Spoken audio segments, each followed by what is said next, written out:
Las armas con munición han caracterizado las guerras en el siglo XX. Pero este tipo de armas ya se utilizaban en el mundo antiguo. Algunas de las más mortíferas de esa época eran prototipos de las armas modernas. ¿Quién inventó la primera arma de fuego? ¿Sirvió para defender de las invasiones toda una civilización?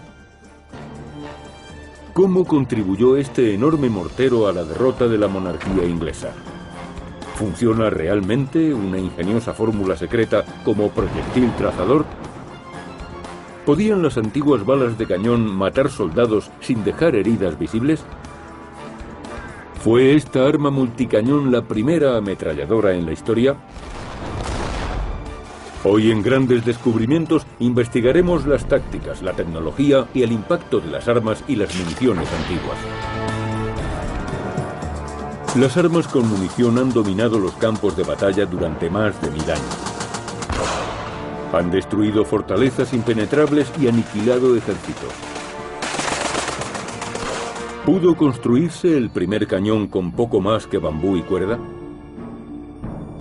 En el siglo XIII, los ingenieros militares chinos se enfrentaron a su mayor reto hasta la fecha. Debían desarrollar un arma para salvar a su pueblo. Para la civilización china, la gran crisis de la Edad Media fue la invasión de los mongoles. La conquista de China siempre había sido la gran ambición última de los hombres que gobernaban las estepas del Asia Central. Comparada con las estériles praderas de Mongolia, China era la tierra de la abundancia. Liderados por Genghis Khan y su clan, el imperio mongol se fue extendiendo paulatinamente hacia el sur, invadiendo territorio chino. Si los mongoles hubiesen conseguido conquistar toda China, se habrían convertido en el imperio más poderoso del mundo. Pero los chinos opusieron una fuerte resistencia a la invasión mongola. Tenían ciudades muy grandes, con más de 1 millón de habitantes, grandes industrias manufactureras y un gobierno centralizado. Además, había un sistema gubernamental de financiación para la investigación y el desarrollo que nos resulta mucho más familiar hoy que los sistemas de la mayoría de sus contemporáneos. Las armas de guerra chinas debían evolucionar. Los ingenieros militares empezaron a experimentar con urgencia. Una de las armas que desarrollaron para detener el avance de las hordas mongolas fue la lanza de fuego. Un informe de la defensa de la capital del norte, Kaifeng, en 1232, describe el uso de la nueva arma. Se llena de pólvora. Al encenderla, las llamas salían de repente hacia adelante más de 10 pasos y nadie se atrevía a acercarse. Sabemos que los chinos utilizaban las lanzas de fuego para defenderse y las describían como una de las pocas armas que asustaban realmente a los mongoles. Richard Windley ha investigado la evolución de las lanzas de fuego que podrían haber marcado el camino para inventar las armas con munición. Al principio no fue diseñada para lanzar proyectiles, era simplemente un caño de bambú atado a un palo. Básicamente consiste en un caño de bambú al que hemos quitado los pequeños tabiques interiores. Tenemos pues un tubo alisado con una espiga de madera y un poco de papel de lija para conseguir una pared interior razonablemente lisa. Esto se llenaba con una mezcla incendiaria, sería como una sencilla mezcla para fuegos artificiales. O sea que lo que tenemos básicamente es un cartucho de fuegos artificiales en un palo. Unos fuegos artificiales un tanto desagradables, pero fundamentalmente era eso. Pero los archivos nos descubren que los chinos desarrollaron un poco más la lanza de fuego, utilizándola para lanzar proyectiles por primera vez. No se sabe si fue por casualidad o de forma planificada, pero esto marcó un hito en la historia de las armas. En 1259 tenemos referencias de una lanza de fuego que disparaba proyectiles y llamas a la vez. Probablemente esta sea la primera referencia al desarrollo de las armas con munición. Casi todas las armas con munición están basadas en un mismo y simple concepto. Todas las armas con munición tienen 3 componentes principales. Un tubo abierto por un extremo, un proyectil para causar el daño y una carga que suministre la fuerza explosiva. Cuando la carga es detonada, produce 3000 veces su propio volumen en gas. Esta fuerza explosiva empuja el proyectil hasta el final del cañón y después sale disparada hacia el objetivo. Richard ha adaptado su lanza de fuego para el lanzamiento de proyectiles, reforzándola para hacerla más resistente. Si ponemos una carga de pólvora en un tubo como este y después la cargamos con proyectiles, cuando la pólvora estalla produce una gran cantidad de gas y ejerce una enorme presión. Aunque el bambú es resistente, probablemente no soportaría esas presiones. Por eso hay que envolverlo en algo que lo refuerce. Richard envuelve fuertemente su tubo de bambú con cuerda. ¿Será suficiente para que soporte la prueba del fuego? Hasta ahora no hemos encontrado ninguna información para reconstruir este artefacto en nuestros días. Por eso será muy instructivo construir uno, probarlo en el campo y ver qué resultados obtenemos. Richard se prepara para probar su réplica. Vamos a cargar esto con diferentes cargas y diferentes proyectiles. Si conseguimos poner aquí dentro una carga de tamaño medio y un proyectil, y el tubo soporta la presión, sabremos que hemos construido un arma utilizable y funcional. Primero se echa en el tubo un puñado de piedras pequeñas. Probablemente los primeros proyectiles usados en una lanza de fuego fueron como estos. Como no sabe lo que va a pasar, Richard prepara la lanza de fuego para que cuando se dispare, él esté lejos.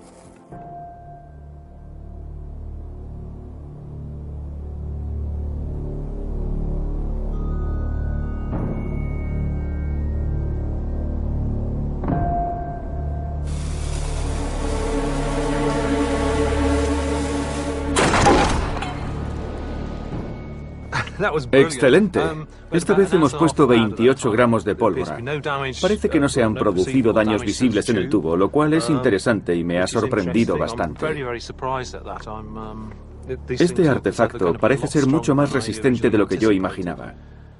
Nuestro experimento demuestra que esto podría ser un arma. Ahora vamos a ver si se ha producido algún daño en el maniquí. Estoy muy sorprendido. El maniquí está completamente acribillado. Como se puede ver, los afilados trozos de grava han impactado en muchas partes del torso.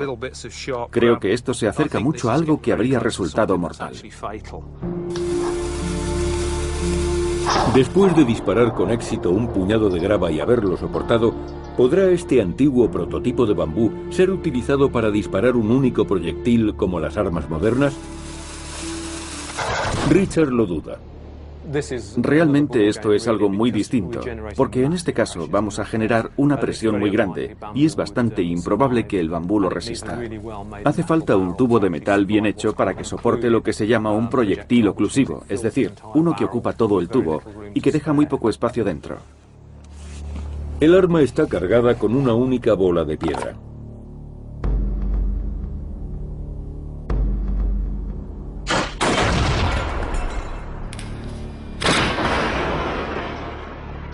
Es un impacto directo.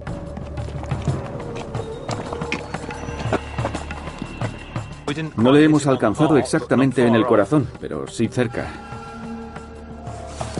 No sé a dónde ha ido a parar el proyectil, pero aquí es donde golpeó.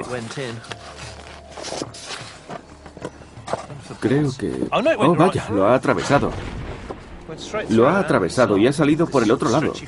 Este tejido elástico consiguió detenerla. Pasó de lado a lado. Creo que podemos decir con seguridad que si hubiese sido un hombre habría muerto o estaría muy herido. ¿Y el arma ha soportado la prueba?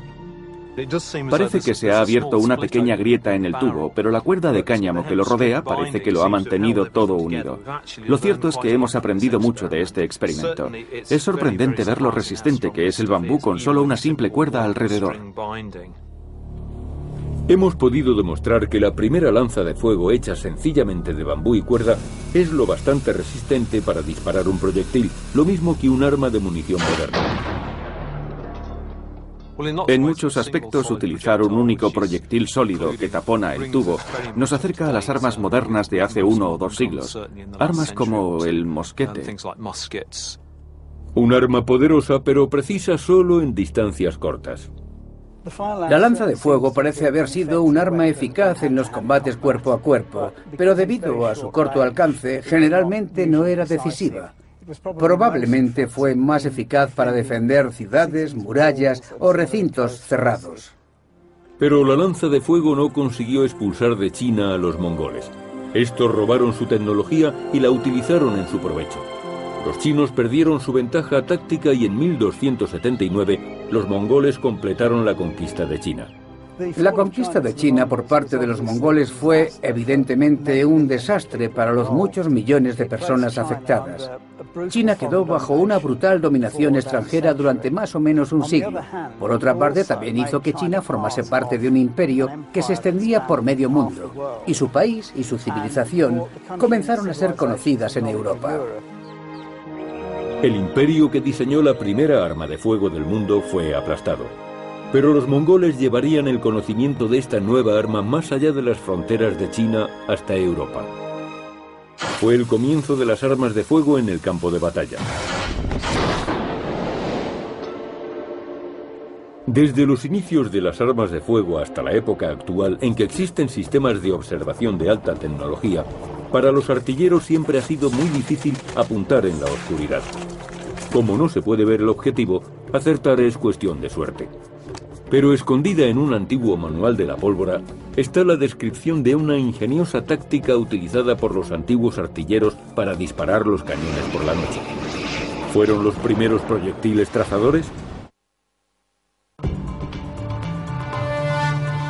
A lo largo de la historia, para los artilleros ha sido muy difícil disparar en la oscuridad. Hoy se usan proyectiles trazadores para marcar la línea de fuego en el cielo nocturno. ¿Pudo ser utilizada una táctica similar hace más de 500 años? Ahora investigaremos si unas instrucciones escondidas en un manual militar secreto contenían la clave de los primeros proyectiles trazadores de la historia. En 1456, el sultán turco Mehmed II puso cerco a la ciudad de Belgrado, perteneciente al Imperio húngaro.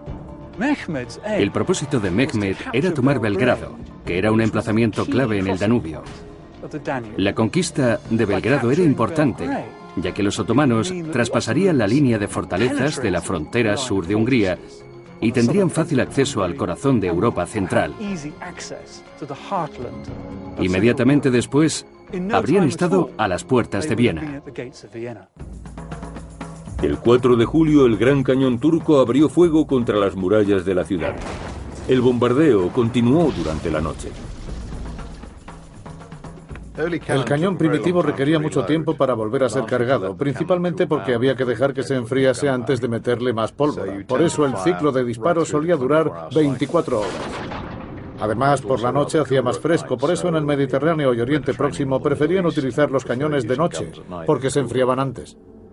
El ataque continuo impedía que los defensores reparasen las murallas. Pero ¿cómo apuntaban los turcos en la oscuridad? Disparar de noche no es muy efectivo, porque si no ves dónde cae el proyectil, no sabes el resultado obtenido. La respuesta tal vez se encuentre en unos antiguos manuscritos que hablan sobre la pólvora, un manual militar alemán del siglo XIV conocido como el Libro de la Pirotecnia. Algunas copias de este libro han perdurado. Es uno de los más antiguos que habla sobre la pólvora en Europa. Bob Smith está estudiando un ejemplar que se conserva en los sótanos de las Reales Armerías de Leeds, Inglaterra. Estos ejemplares de libros sobre pirotecnia comenzaron a escribirse a finales del siglo XIV y se siguieron actualizando durante unos 200 años. Los libros están escritos como un manual de instrucciones y dan explicaciones prácticas sobre la pólvora y cómo disparar, además de incluir ilustraciones. En realidad son instrucciones sobre cómo hacer la pólvora, artilugios incendiarios y disparar armas de fuego. Son textos muy importantes porque dan mucha información sobre la pólvora y las armas en un periodo en el que no hay muchos más escritos sobre esto. Habiendo sido copiados tantas veces por personas diferentes y en idiomas diferentes, algunos expertos temen que se hayan perdido muchas cosas en la traducción. Bob piensa de otro modo. Se pensaba que tal vez no fuesen fiables. Yo estoy llegando a la conclusión de que tienen mucho sentido y de que son muy fiables. Hay consejos prácticos muy interesantes. Este es un excelente método. Se puede disparar un arma por la noche y saber si ha dado en el objetivo. Se ha comparado con los proyectiles trazadores, ya que podían marcar la trayectoria. Obviamente solo tenían un disparo y no muchos, como sucede en la actualidad. Sin embargo, demuestra que investigaron para mejorar sus disparos por la noche. En la actualidad, los proyectiles trazadores pueden verse habitualmente en las noticias, iluminando el cielo nocturno de los modernos campos de batalla. La ametralladora común dispara una bala trazadora cada 5. De este modo, el soldado puede ver por la noche el objetivo al que está apuntando. ¿Inventaron los artilleros medievales hace más de 500 años un tipo de proyectil trazador? Ahora vamos a comprobar si un cañón puede disparar un proyectil en llamas.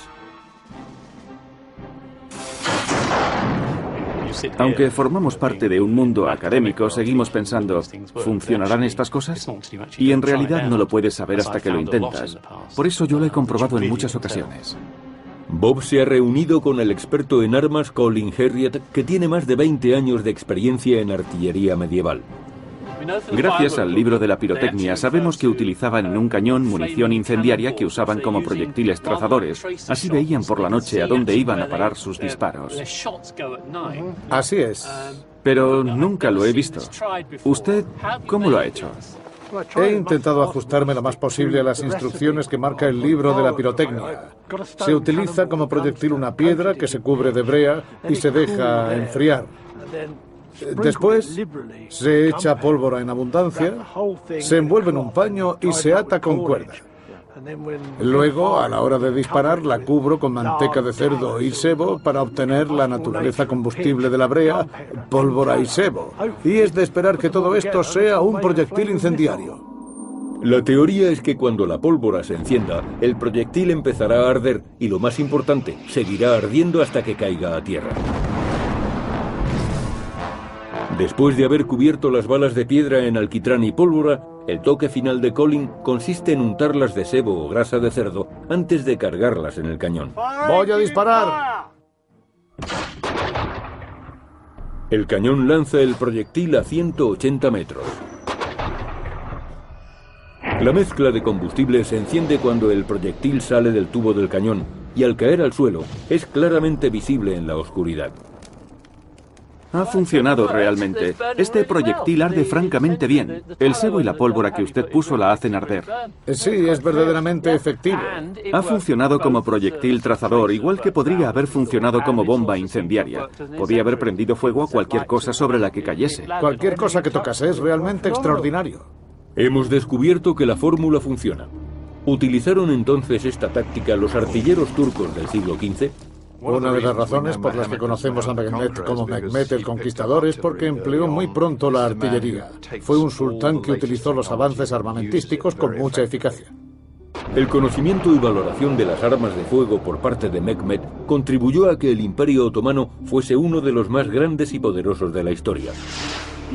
Los proyectiles trazadores fueron sin duda una buena manera de alcanzar el objetivo en la oscuridad, aunque dependían de la línea de visión.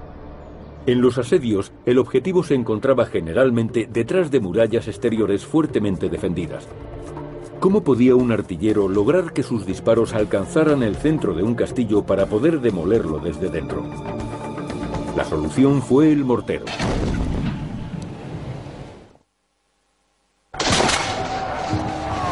Durante una guerra que asoló Inglaterra, construyeron un cañón para conquistar un inexpugnable castillo. Fue el cañón más grande forjado en la Guerra Civil Inglesa. Un mortero construido para disparar proyectiles de más de 90 kilos. ¿Qué se sentiría ante esta arma tan terrible? ¿Cómo contribuiría a derrocar la monarquía inglesa? ¡Fuego! Un equipo de expertos está investigando los secretos que se ocultan tras la leyenda del Roaring Man. A mediados del siglo XVII, el destino de la monarquía inglesa era incierto. El rey Carlos I estaba al margen de las expectativas y creencias de sus súbditos. Carlos I quería un tipo de religión diferente. A él le gustaban las ceremonias, la belleza, las jerarquías, le gustaban las catedrales, los obispos, las vidrieras, la música, mientras que mucha gente prefería los rezos y la Biblia. Además, él tampoco creía en la comunicación con sus súbditos. En realidad pensaba que debían obedecerle porque él llevaba en el corazón lo mejor para sus intereses. En 1642 estalló una guerra civil entre fuerzas leales al rey y al parlamento. Las fuerzas del rey empezaron poco a poco a perder terreno y en mayo de 1646 solo se mantenían en algunas plazas fuertes. Una de ellas era el castillo de Goodrich. El historiador Ronald Hutton ha viajado a Goodrich para investigar este asedio. Los parlamentaristas no podían permitirse no conquistar Goodrich. Era un símbolo para sus enemigos, un emblema para cualquiera que quisiese seguir al rey y luchar por él. Además, podía significar que algunos países extranjeros ayudasen a la monarquía inglesa. Por eso no podían permitir que siguiera en pie. En el interior del castillo resistía Sir Henry Lingen, un monárquico leal con una guarnición de 200 hombres. Fuera de las murallas, el ejército parlamentarista conducido por el coronel John Birch se preparaba para el ataque. Hay dos maneras de tomar un castillo. Una es haciendo que los defensores mueran de hambre y la otra es abriendo un agujero en él. Las dos son muy difíciles. Henry Lingen había acumulado grandes reservas de alimentos. Goodrich era un lugar casi inaccesible. La única manera de tomarlo era destruir sus murallas y eso requería una gran cantidad de pólvora. Pero la muralla exterior de Goodrich era demasiado sólida para que los cañones pudieran derribarla. Los muros cortina tenían 18 o 20 metros de altura. Romper esos muros era difícil porque estaban reforzados por detrás con madera y tierra. La única manera de derribar el castillo era hacerlo desde dentro. La única forma de entrar en el castillo era derribando una torre, y eso había que hacerlo por arriba, con proyectiles de mortero. Se iría destruyendo el tejado y después el piso inferior, hasta lograr que el castillo se hundiese. Para esto, Birch ordenó construir un mortero, específicamente diseñado para disparar proyectiles a una altura suficiente para sobrepasar las defensas exteriores del castillo. Lo llamó Roaring Meg. El original se conserva y se exhibe en el castillo de Goodrich. Pero, ¿qué efectividad tuvo el mortero y qué parte del castillo pudo destruir? No podemos probar el Roaring Meg porque se le producirían daños al disparar. Pero si hacemos una copia exacta, podremos descubrir a qué altura podemos lanzar un proyectil y a qué distancia caerá a tierra, cosa que sencillamente no podemos saber de ningún otro modo.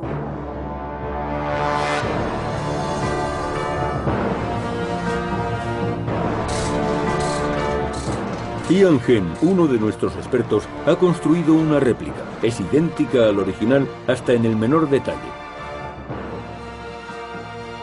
La réplica que hemos construido es lo más parecida posible al original en su estado actual, teniendo en cuenta la variación de grosor alrededor de la boca, igual que en el original. Y se han copiado todas las imperfecciones con la mayor fidelidad posible. Es una copia muy exacta en sus dimensiones, que debería proporcionarnos una idea precisa de la energía y potencia que conseguía el original en el asedio de Goodrich. Para probarlo, Ian y su equipo han trasladado la réplica a un campo de tiro en el sur de Inglaterra.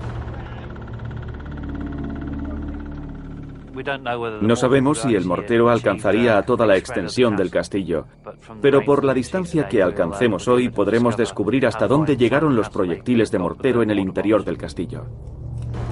Tony Masti, experto en balística, nos ayudará a investigar la altura que alcanzaban los disparos del mortero y si podían superar la muralla exterior. Lo ha colocado para que dispare en un ángulo de 45 grados, en la misma posición que el original. Con un mortero, 45 grados ofrecen la trayectoria perfecta para conseguir la altura máxima. Conociendo el ángulo, la altura del disparo se calcula midiendo el alcance. Por lo general, la altura que consiga el proyectil será una cuarta parte de la distancia que recorra.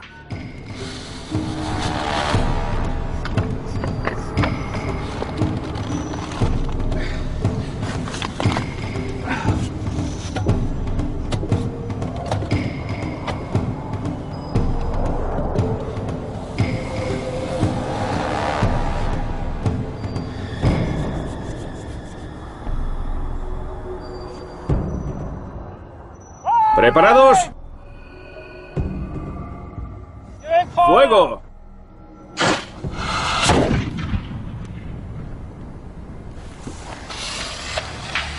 Una vez disparado el mortero, Ian y Tony miden cuidadosamente la distancia entre el lugar donde ha caído el proyectil y el arma.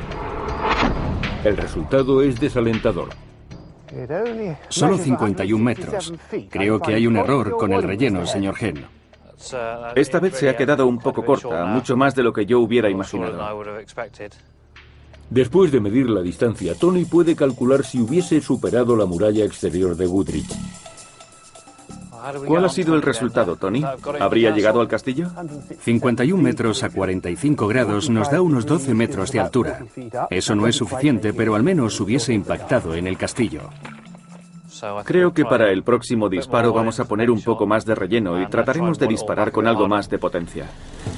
El relleno de paja se utiliza para contener la pólvora cuando se enciende, produciendo una explosión más violenta y un mayor alcance.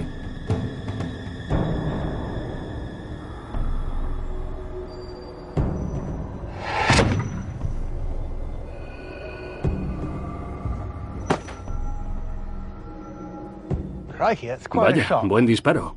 Sí, cayó allí y rodó unos 14 metros. Ha llegado lejos. Sí. Tenemos que medir desde el punto donde ha tocado tierra hasta el mortero y averiguar hasta dónde se ha elevado. De acuerdo, tú eres el jefe. Muy bien. La distancia recorrida por el segundo disparo es exactamente el doble que los del primero. Ha recorrido 109 metros y se ha elevado. Yo diría que unos 24 metros. Esto demuestra que el cañón fue realmente tan eficaz como el coronel Birch dice en sus memorias. Sí, debió ser un hombre feliz. Los proyectiles ganan una media de 1 metro de altura por cada 2 metros de recorrido desde que salen del cañón, así que el proyectil alcanza una altura máxima en el aire de 24 metros. Habría superado el muro cortina del castillo de Goodrich por más de 6 metros. La terrible explosión del cañón debió impresionar a los defensores del castillo. El fuego de mortero tiene una característica especialmente aterradora, que no procede de un sitio claro que se pueda ver. Viene de un lugar distante. Llega desde arriba. Es sobre todo un arma indirecta. No podemos ver quién nos está disparando. Por eso es algo que puede resultar muy perturbador, en especial para los civiles, pero también para los soldados. El propio Birch estaba tan entusiasmado con su creación que realizó personalmente 19 de los 22 disparos. En su relato del asedio lo describió así: He destrozado el castillo con mi mortero y no he dejado ningún muro en pie. El exterior es machacado por un pesado fuego de cañón que impacta contra los muros y los proyectiles de mortero van destrozando el interior. La combinación de ambos era más de lo que un castillo medieval podía soportar. Todo el muro exterior se fue agrietando cayendo al foso y el castillo se quedó totalmente desprotegido. Tras 6 semanas de bombardeo continuo, los partidarios del rey se rindieron. En otros lugares del país, la causa realista también recibió otro golpe letal. El propio rey fue hecho prisionero. La guerra terminó en 1648. Al año siguiente, Carlos I fue ejecutado acusado de alta traición. Nunca más volvió a gobernar Inglaterra un rey sin el consentimiento del Parlamento. Los cañones no eran utilizados solamente para derribar castillos, también eran muy eficaces contra la infantería. Hablamos de un tipo de arma devastadora. Nadie había visto antes nada así y causaba innumerables bajas en los campos de batalla de Europa. Proyectiles disparados desde un cañón impactaban en el cuerpo con una fuerza sin precedentes. Las heridas causadas eran atroces. En muchos casos, la causa de la muerte era evidente, pero en algunos informes se describen hombres muertos por una bala de cañón que ni siquiera los había tocado.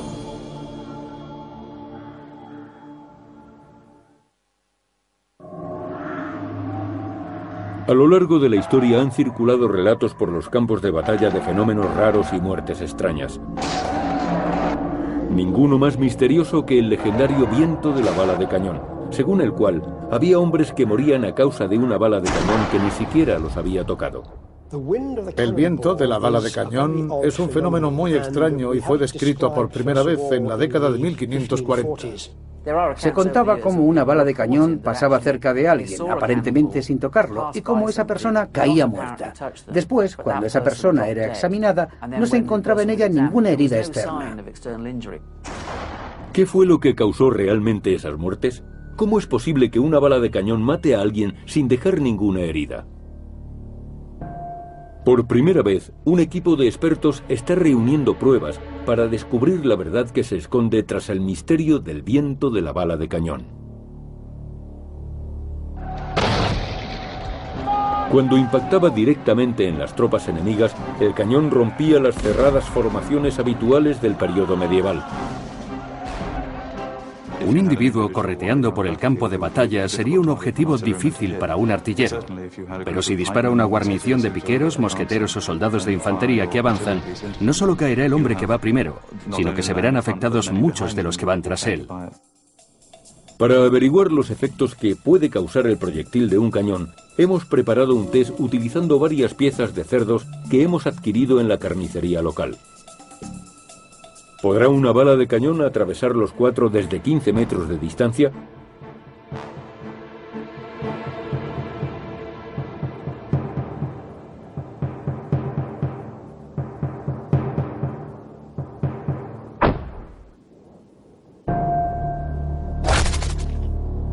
La bala de cañón atraviesa la carne causando grandes daños y pasando limpiamente a través de todas las carcasas de los cerdos.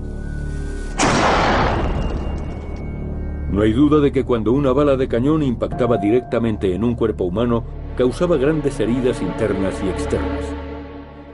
Cuando una bala de cañón impacta en alguien, por lo general hay pruebas, porque deja un gran agujero, o un amasijo de órganos, o una cabeza decapitada. Pero ¿qué ocurre si el impacto no es directo? Las historias del viento de la bala de cañón hablan de balas que pasaban cerca de personas que caían muertas.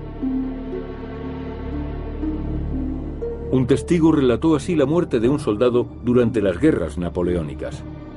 Un disparo de cañón pasó silbando a su lado, y él cayó sin vida al suelo. La sangre empezó a salir por la nariz y las orejas, pero aparte de eso, no había en su cuerpo ni heridas ni magulladuras.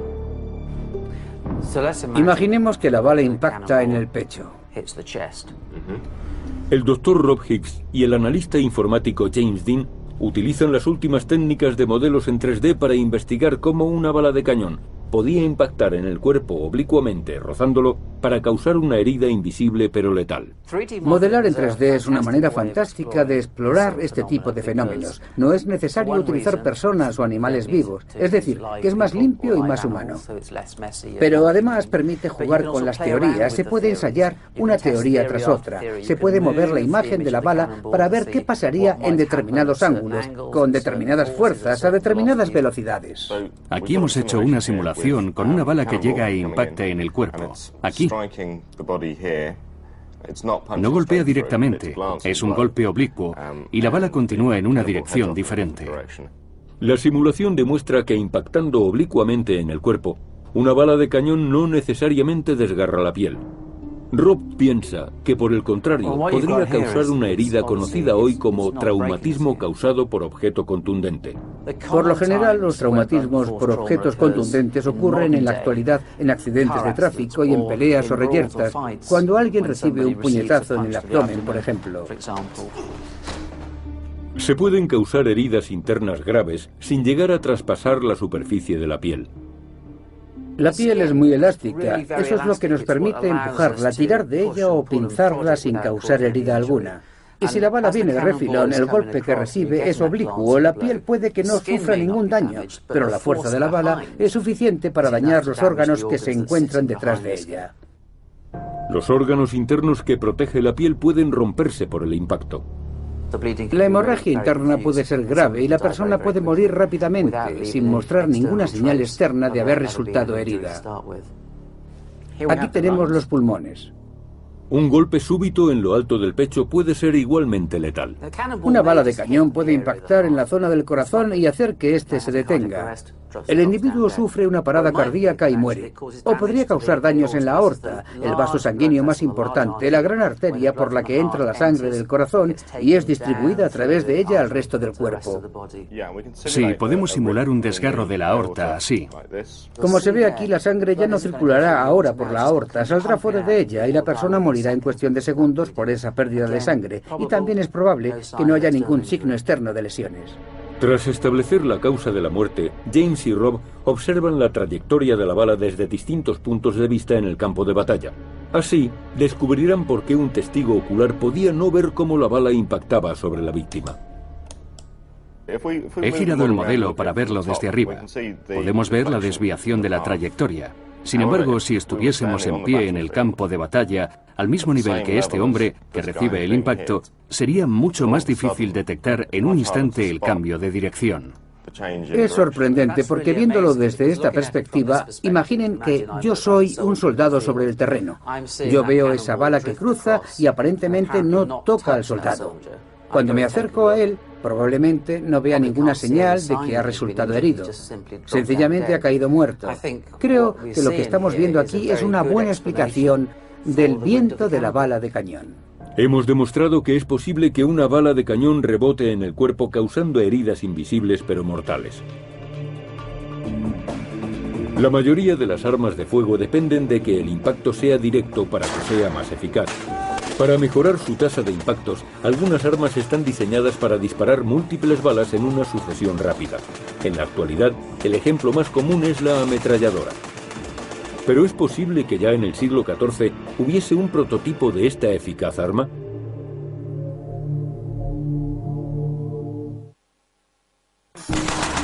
Disparando una serie continuada de balas, la ametralladora destrozaba las formaciones de infantería y transformó la guerra moderna. La ametralladora moderna es un arma antipersona diseñada para disparar una gran cantidad de fuego mortal para detener el movimiento de hombres y en sus primeros tiempos también de caballos. El día de junio de 1944, 130.000 soldados aliados fueron masacrados por los nidos de ametralladoras alemanas. 600 años antes, un rey inglés, Eduardo III, había arribado a esas mismas costas normandas para reclamar el trono de Francia. Su ejército llevaba consigo algunos de los primeros cañones utilizados en las guerras europeas. Y entre ellos también había lo que podía ser la primera versión de la ametralladora. Uno de nuestros expertos, Andrew Ayton, está investigando el impacto real de esta arma secreta en la batalla por Francia. Hay paralelismos sorprendentes entre la llegada de Eduardo III a Normandía en 1346 y el día D, 600 años después. El más significativo es que ambas fueron operaciones marítimas, desembarcos anfibios a gran escala y también, por supuesto, las dos operaciones fueron preparadas en una costa hostil. Eduardo, un rey joven y ambicioso, quería extender sus dominios por Europa. Llevaba 10 años en guerra contra el rey de Francia y durante ese tiempo había lanzado una serie de frustrantes y fallidas campañas sobre varios lugares del reino de Francia.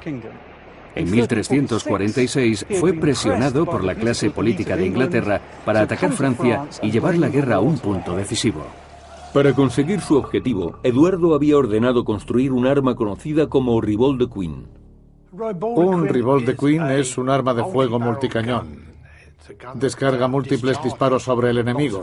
Al principio debió de ser muy simple, unos tubos sujetos a una plataforma o algo parecido. Y vieron que disparándolos con rapidez causaba muchas bajas en el enemigo que les estuviese atacando. Colin Harriet, experto en armas, ha investigado y construido una réplica idéntica del multicañón de Eduardo. Tienes que usar la imaginación y los conocimientos que puedas obtener de los viejos escritos. Conseguí algunos tubos hechos para esta arma y fundí yo mismo otros para poder tener los 9 que quería. Así que prácticamente la construí desde cero. Pasar del cañón simple al multicañón fue una gran innovación de los constructores medievales de cañones. Las primeras armas que usaban pólvora tenían más o menos un 15% de posibilidades de fallar.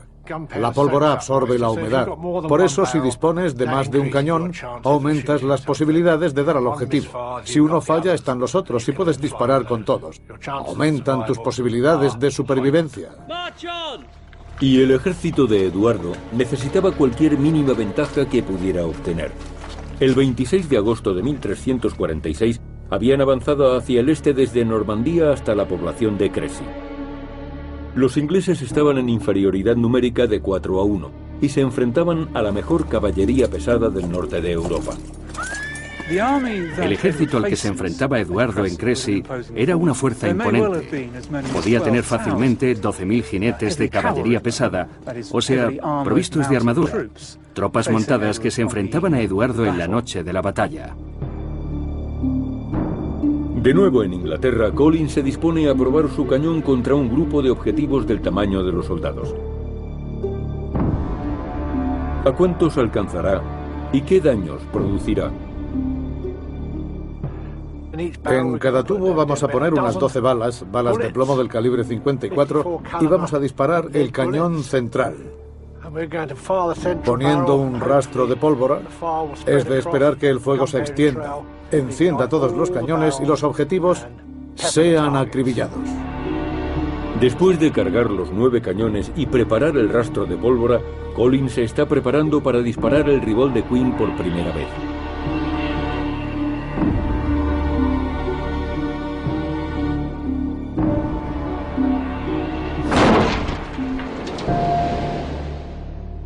Hemos provocado bastantes daños entre estos caballeros. Hay múltiples impactos. Hay 1, 2, 3, 4, 5, 6, 7, 8, 9, 10, 11, 12, 13, 14, 15, 16 agujeros en este y al menos una docena hay. Algunas piernas han volado y hay algunos impactos en el hombre de atrás que creía que estaba a salvo. Así es. Pero no lo estaba. El arma realiza 108 disparos en menos de un segundo.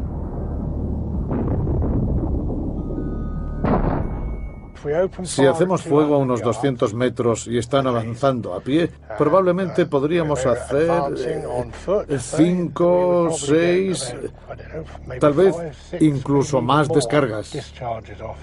Sí. La cantidad de metal lanzada sobre el enemigo en un corto periodo de tiempo resultaría totalmente desconcertante. El que no resultase alcanzado, herido o muerto estaría aterrado al ver la cantidad de hombres que caía a su alrededor. Disparar múltiples balas en una sucesión muy rápida habría contribuido a dar la ventaja a los soldados del rey Eduardo sobre un enemigo numéricamente superior.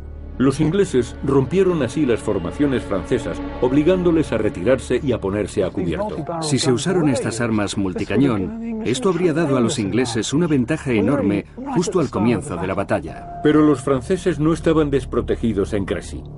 Era la época de los caballeros, cuando los nobles iban a la batalla con toda su armadura. Para averiguar si el Revolt de Queen era capaz de perforar una armadura de acero, Collins se dispone a disparar contra un peto de acero de calibre 14.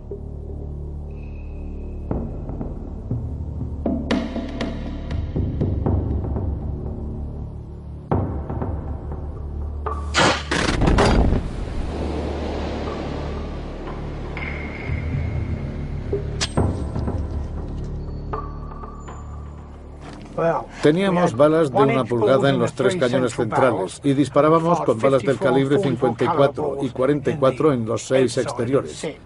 Y es uno de estos el que ha hecho esto. Ha abierto un agujero limpio y ha partido el maniquí por la mitad. Si llega a ser un hombre con armadura, Habría muerto. sería un hombre muerto con armadura, ¿verdad? A cámara lenta puede verse el impacto del proyectil. Podemos imaginar este tipo de impactos a principios del siglo XVI, pero esto pudo haber sucedido en Crécy alrededor de 1340. ¿No es extraordinario? Así es, nada es nuevo, ¿eh? No, no lo es. En el campo de batalla de Crécy, el Revolt de Queen seguramente contribuyó a que el pánico cundiese en el ejército francés.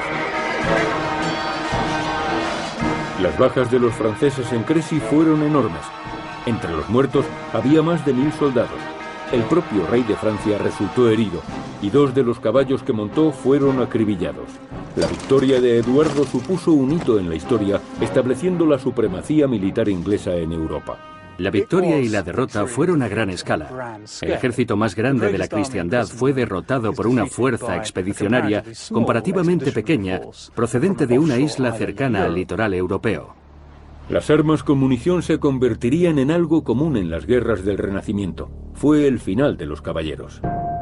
Cuando un campesino con un mosquete puede matar al caballero más competente y profesional a lomos de su caballo, de pronto el número no significa nada. Con el paso del tiempo, las antiguas formas de batallar con espadas, arcos y lanzas quedaron relegadas a la historia. Y surgió un nuevo mundo moderno donde las batallas se libraban y se ganaban con armas con munición.